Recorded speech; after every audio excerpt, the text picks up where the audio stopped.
Nah, saya kasih tahu dulu, banyak orang yang belajar ma'rifatullah tapi nggak tahu tujuannya. Tujuan belajar ma'rifatullah atau tujuan belajar ilmu mengenal Allah adalah tahalluq bi ahlakillah. Supaya kita berakhlak seperti akhlaknya Allah. Nah, apa dasarnya? Nanti saya tunjukkan ayatnya. Karena Allah berfirman dalam Al-Quran, wa ahsin kama ahsanallahu ilaika. Berbuat baiklah kamu sebagaimana Allah berbuat baik kepada kamu. Jadi sesuatu disebut perbuatan baik apabila mekanisme melakukannya persis seperti Allah melakukannya kepada kita. Coba, pernah ada yang minta nafas sama Allah? Enggak kan? Dikasih. Pernah ada yang minta melihat sama Allah? Enggak kan? Dikasih. Pernah ada yang minta, ya Allah hari ini saya telinganya pengen mendengar. Pernah? Enggak, langsung mendengar aja. Coba. Satu, cara Allah melakukan kebaikan itu berdasarkan kebutuhan kita. Dan Allah tuh sangat mengerti kebutuhan kita, maka apapun yang kita butuhkan dikasih. Hebat gak Allah? Jadi Allah itu merasa sebelum terasa. Makanya berbuat baik itu coba belajar merasa sebelum terasa. Kalau ada orang datang ke rumah kita, ya, kelihatan orang itu datang dari jauh. Dia kalau mau bicara nggak punya ongkos sungkan. Coba belajar merasa sebelum terasa. Gak usah nunggu orang itu minta ongkos, kasih saja ongkos. Saya kalau ada orang datang dari kampung ke rumah saya, apalagi bawa-bawaan, udah langsung saya hitung itu. Ongkos dari kampung ke sini berapa, pulangnya berapa, mampir di jalan berapa, sampai pipisnya 2.000 di mana saya hitung itu. Tambah oleh-oleh, udah saya kasih.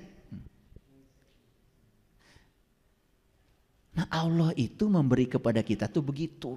Kita mah orang sudah minta-minta sama kita pun luar biasa. Sampai air mata bercucuran, masih juga bertahan. Merasa itu milik kita. Ngerti gak maksud saya? Ini saya mau bikin kalian semua yang hadir di ruangan ini sakti setelah ini. Gak usah baca itu, baca ini, gak usah. Tapi gunakan akal pikiran kita yang sehat. Sakti langsung. Oleh karena itu saya kasih tahu, kalau ingin banyak uang, jangan minta sama Allah. Allah itu tidak pernah ngurusi uang, bahkan tidak mencetak uang. Yang ngurusi uang itu peruri. Dan uang sudah disalurkan pada orang-orang yang rajin mencarinya. Cari orang yang saldo rekeningnya banyak, baik-baiklah sama mereka. Betul gak? Gitu aja. Bermitra dengan mereka, berbisnis dengan mereka, gitu. Ya kan? Iya. Tadi pagi saya sudah pindah uang saya 30 juta sama tukang gordeng. Iya. Dia punya gordeng, punya keahlian bikin gordeng. Saya butuh gordeng. Pindah itu. Dari rekening saya tadi pagi 30 juta itu ke tukang gordeng. Luar biasa tuh tukang gordeng. Sakti dia.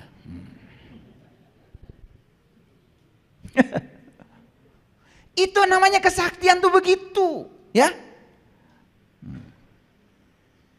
Jadi tujuan ma'rifat itu adalah tahalluq bi ahlakillah atau berakhlak seperti akhlaknya Allah. Allah itu ngasih kebaikan kepada kita, tidak menunggu kita jadi orang baik. Sekalipun kita melakukan kejahatan, Allah hanya mengajarkan dan menegur kita bahwa ketika kamu melakukan kejahatan, kata Allah, aku tidak terganggu loh dengan kejahatanmu. Tapi yang jelas kejahatanmu hanya merugikan dirimu sendiri. Begitu kata Allah. Kita ini kan suka terganggu dengan orang. Betul nggak? Ketika orang lain tidak melakukan sesuatu yang kita mau, sangat terganggu. Padahal kesalahan kita, kenapa kita mau orang lain melakukan itu? Ketika orang lain tidak melakukan itu kan kita sakit hati dan terganggu. Padahal sumber utamanya adalah keinginan kita pada orang, bukan? Coba terima semua orang apa adanya, walaupun dia tidak melakukan yang kita mau. Kan gak ada tuntutan apa-apa, tenang gak? Tenang, sakti itu kalian. Jadi para rasul itu datang ke dunia ini diutus untuk menjadi contoh dan teladan yang nyata bagi manusia. Karena mereka itu adalah orang-orang yang sudah berakhlak seperti akhlaknya Allah. Maka Nabi Muhammad terkenal akhlaknya beliau itu Al-Quran. Al-Quran itu adalah firman Allah. Al-Quran itu kalamullah. Berarti Nabi Muhammad itu akhlaknya adalah akhlaknya Allah. Mulia enggak? Mulia enggak? Makanya beliau bersabda, aku diutus ke dunia ini untuk memuliakan akhlak. Nah ini yang sering lupa kita. Beliau datang ke dunia ini untuk memuliakan akhlak. Instrumennya banyak. Ada rukun iman, ada rukun Islam. Itu instrumen. Itu bukan tujuan. Itu instrumen, itu toolnya, itu alatnya. Supaya akhlaknya mulia, ini loh instrumennya begitu. Nah kita berfokus pada instrumen. Dianggap instrumen itu jadi tujuan. Lupa pada akhlak. Makanya banyak orang yang lupa akhlak sholat. Lupa akhlak syahadat. Lupa akhlak zakat. Lupa akhlak saum, lupa akhlak haji. Dikiranya kalau sudah melakukan semua ritual itu selesai. Padahal itu baru tool, baru sarana. Puncaknya adalah akhlak. Nah ini yang saya ingin jelaskan hari ini. Makanya judulnya Ma'rifat Akhlak. Jadi kita ingin mengenal Allah. Tujuan utamanya adalah supaya mekanisme perbuatan baik kita seperti Allah melakukan mekanisme perbuatan baik. Paham? Paham? Pernah nggak ada yang istimewa di ruangan ini? Ditipu orang malah tambah baik sama orang yang menipu. Ada contohnya di sini? Ada? Dimarah-marahin orang, dihina orang, semakin sayang sama orang itu. Ada contohnya di sini? Kita ini hanya pandai mendongeng. Oh dulu ada orang, kalau Nabi Muhammad keluar dari sholat subuh, dimaki-maki Nabi Muhammad itu, difitnah luar biasa dengan kata-kata kotor. Tapi apa yang terjadi? Karena orang itu buta, sama Nabi disuapin. Dimaki, dihina, dihardik, malah beliau menyuapinya dengan penuh cinta kasih. Dan suatu saat ketika Nabi Muhammad meninggal, kemudian para sahabat ingin melanjutkan perbuatan Rasulullah itu, dan ternyata si orang buta ini mengatakan, ini bukan Muhammad yang saya kenal. Kenapa? Cara ngasih buburnya kasar katanya. Nah ini kan cerita. Jangan diceritakan lagi, stop. Lakukan, learning to be, menjadi Muhammad. Jangan learning to know, jangan terus menerus cerita Muhammad. Nabi Muhammad itu, kalau Siti Aisyah sedang tidur, beliau punya kepentingan, tidak pernah membangunkannya. Saking sayangnya, tidak pernah mengganggu tidur istri yang dicintainya. Pintar dongeng kalian? Itu diulang-ulang? Kapan kalian mau begitu? Itu aja. Ya. Saya sering cerita, saya menikah tahun 91. Mana istri saya udah datang? Karena kalau mau cerita istri harus ada. Nanti saya jadi gibah.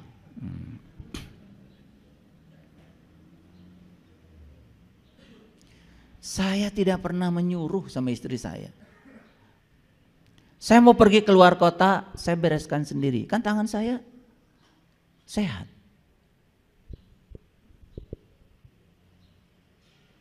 Daripada saya mau pergi ke kota melaksanakan tugas, apalagi tugas dari kampus, kan istri saya nggak tahu baju apa yang dibutuhkan di sana. Betul nggak? Acara apa yang ada di sana, daripada saya kemudian dibekali baju yang salah. Kan repot saya di sana harus beli baju lagi. Di sana saya mau seminar, baju saya jas, ya saya yang tahu. Istri saya kan nggak tahu. Gimana kalau dibekelin celana training? Betul nggak? Suruh olahraga terus di sana malah.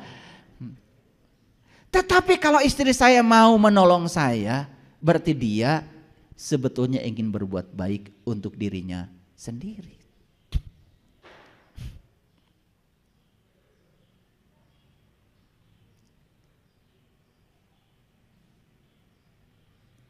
Jadi ini harus dipraktekkan, praktek. Makanya saya sering stop bicara kebaikan. Lakukan kebaikan. Kita terlalu banyak berbicara kebaikan, dikiranya kalau berbicara kebaikan akan menjadi orang baik. Tidak. Kalian bicara Nabi Muhammad sabar, kalian tidak akan jadi sabar. Tapi lihat apa yang menyebabkan Nabi Muhammad sabar, ikuti caranya. Learning to be, menjadi beliau. Pasti kita akan kebagian sabarnya. Jadi para rasul, para nabi, para sunan, para wali itu adalah contoh teladan nyata manusia yang sudah berakhlak seperti akhlaknya Allah. Maka beliau-beliau itu tidak pernah melawan kejahatan dengan kejahatan, tidak melawan kegelapan dengan kegelapan. Beliau-beliau itu melawan kejahatan dengan cinta kasih, melawan kegelapan dengan cahaya. Itulah pentingnya saya jelaskan ini. Baik, kita mulai baca Quran. Yuk kita baca. Wabtagi fima atakallahu darul akhirah wala tansa nasibaka minad dunya wa ahsin kama ahsanallahu ilaika. Ini ayat yang saya bacakan tadi. Nah, kalau tadi belum saya sebut nomor ayatnya supaya percaya, saya kasih tahu. Ini Quran surat Al-Qasas surat ke-28 ayat 77. Wabtagi fima, dan carilah pada apa? Fima, dan carilah pada apa? Atakallahu, yang dianugerahkan Allah kepadamu, darul akhirah, negeri akhirat. Jadi ternyata negeri akhirat itu harus dicari pada apa yang dianugerahkan Allah padamu. Makanya bacanya pelan-pelan, pelan-pelan. Ulangi dulu. Wabtagi fima atakallahu darul akhirah. Carilah pada apa yang Allah anugerahkan padamu, negeri akhirat. Jadi ayat ini ngasih isyarat bahwa negeri akhirat itu ada pada apa yang Allah anugerahkan padamu. Paham sampai sini? Ini supaya clear. Allah itu nyuruh nyarinya di mana? Apakah Allah nyuruh nyari ke tempat lain? Ke tetangga? Ke negeri yang jauh? Enggak. Allah cuma bilang carilah pada apa yang Allah anugerahkan padamu, negeri akhirat. Ini alamat dari Allah. Ternyata negeri akhirat itu ada pada apa yang Allah anugerahkan padamu. Sekarang kita dianugerahi apa sama Allah? Karena di situ katanya akhirat diletakkan menurut Quran. Bukan menurut saya ya. Dikasih apa sama Allah? Dikasih hidup. Ada akhirat di situ? Ada, pasti Allah nggak mungkin salah. Dikasih tubuh, betul nggak? Betul? Dikasih pasangan hidup, dikasih anak-anak, dikasih cucu, dikasih tetangga, dikasih usaha, dikasih uang, dikasih masalah, dihadirkan orang yang senang sama kita, dihadirkan orang yang tidak senang pada kita. Di situ kata Allah, akhirat itu adanya. Menurut Quran. Saya ulangi lagi. Wabatagi fima atakallahu darul akhirah. Carilah pada apa yang Allah anugerahkan padamu negeri akhirat.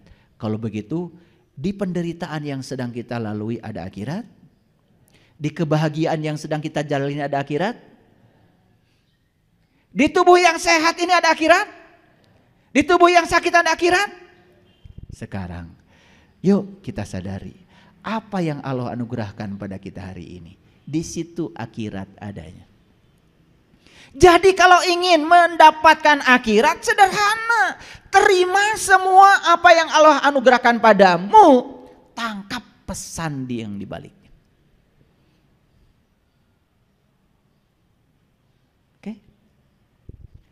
Selama ini masih memilih? Memilih? Di suami yang gak sabar marah-marah ada akhirat?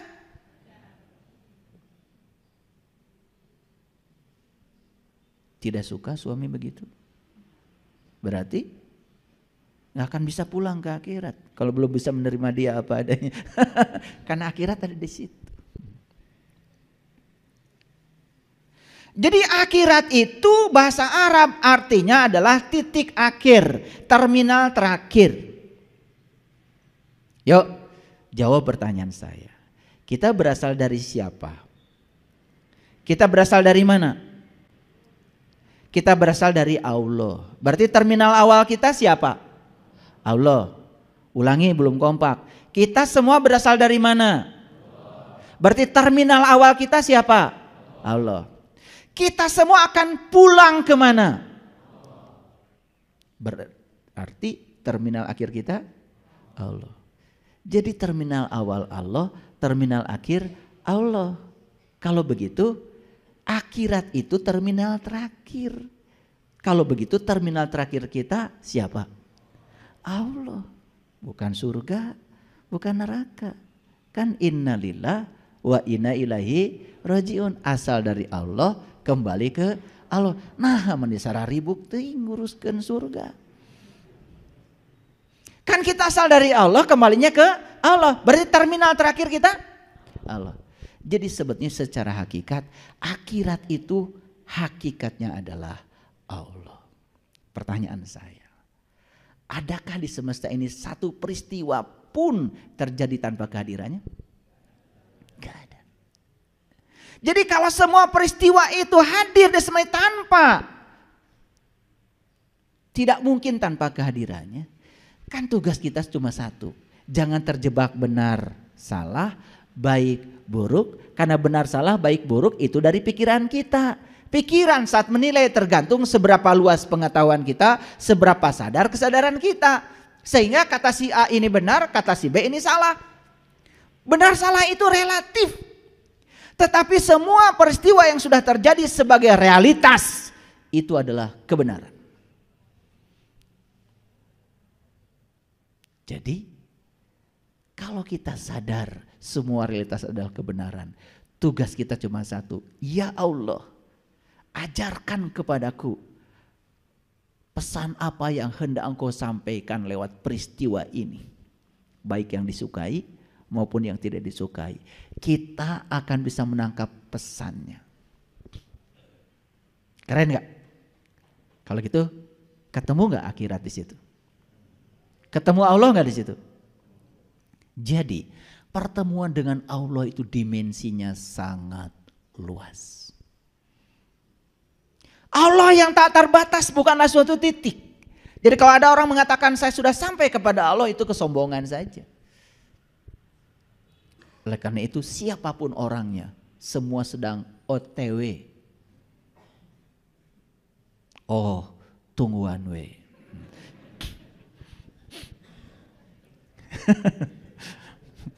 Semua kita tuh sedang OTW. Makanya disebut Israel.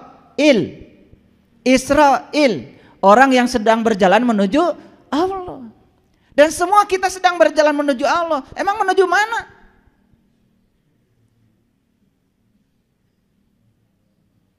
Betul? Clear sekarang? Oke. Pelan-pelan ngajinya. Karena biasanya kalian ngaji biasa cepet kan?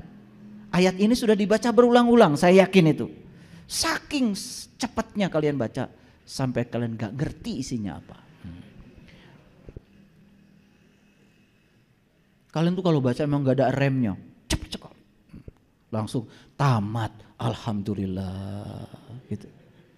Saya sudah tamat 30 juz, alhamdulillah. Gimana Bu? Tenang. Karena gak ngerti.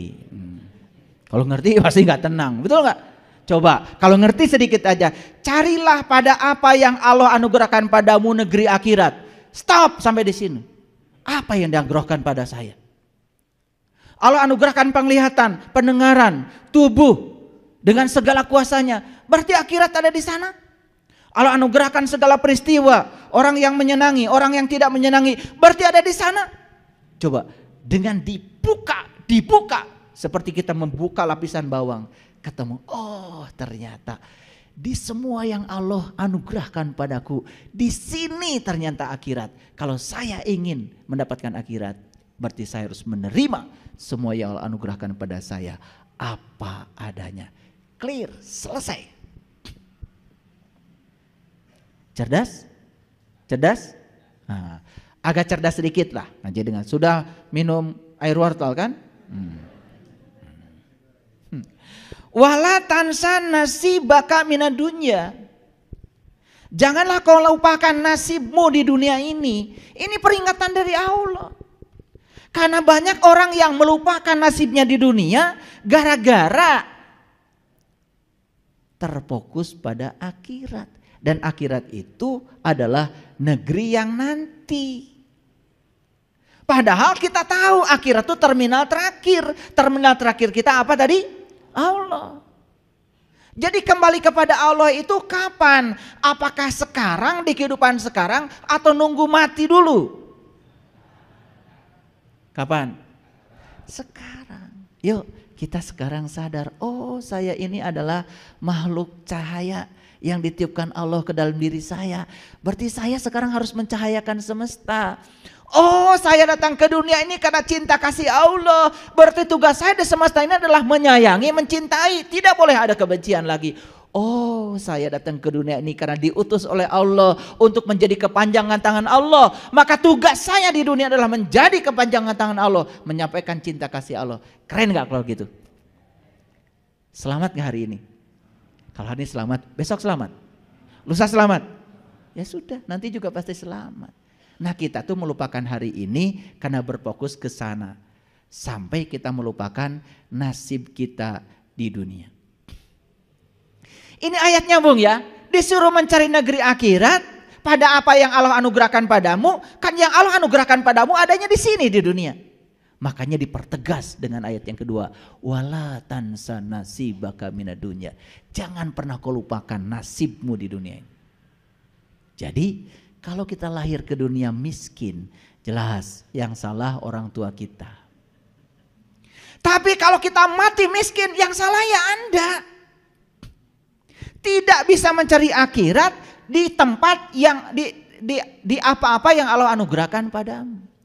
Bagi orang yang sudah berkesadaran, sudah tidak ada baik buruk, benar salah. Semua yang terjadi dalam kehidupan adalah kebenaran, cuma minta sama Allah. Ya Allah, tolong ajarkan apa yang pesan yang hendak kau sampaikan kepadaku di balik peristiwa ini. Jadi orang-orang yang kesadaran rendah ketika mendapatkan yang tidak diinginkan dalam hidupnya, ngomongnya, Gusti, cute.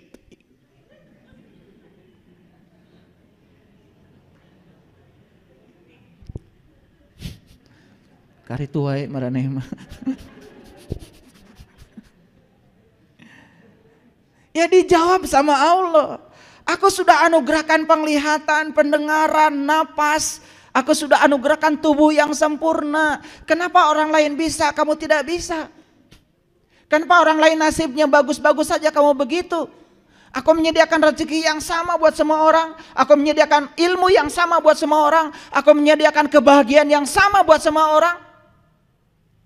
Bukan salahku, kata Allah, bukan salahku. Salahmu mengambil dariku yang tidak tepat. Jadi harusnya hidup ini menakjubkan. Harusnya hidup itu menakjubkan. Kenapa sakit? Karena jiwa kita kotor. Kenapa sakit? Karena mental kita kotor. Subconscious mind kita kotor. Apa saja dipikirin, apa saja dimasukkan ke sini, ya sakit.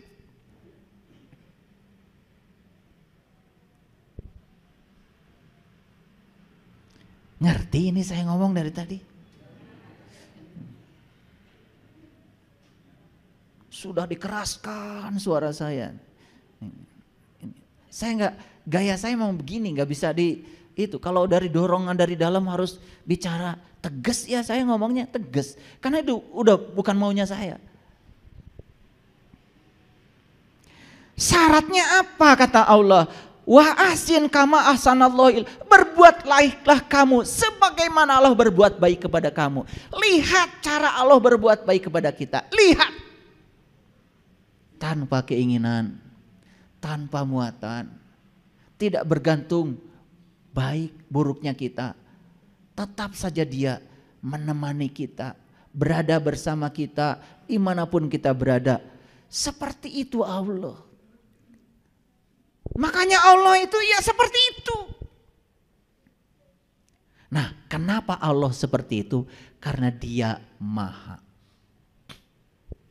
Maha itu makanya tidak pernah terganggu.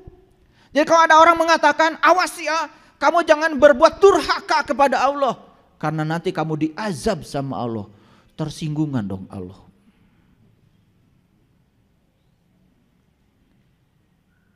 Jadi kalau Allah itu mengazab kita karena kita berbuat sesuatu yang tidak sesuai dengan keinginan Allah, berarti Allah itu tersinggungan. Di mana kemahanya Allah?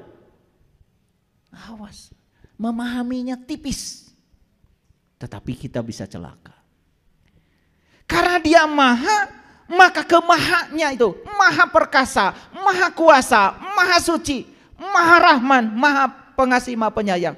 Allah tidak terganggu. Semua manusia di dunia ini durhaka, Allah tidak akan berkurang kesuciannya karena Dia maha.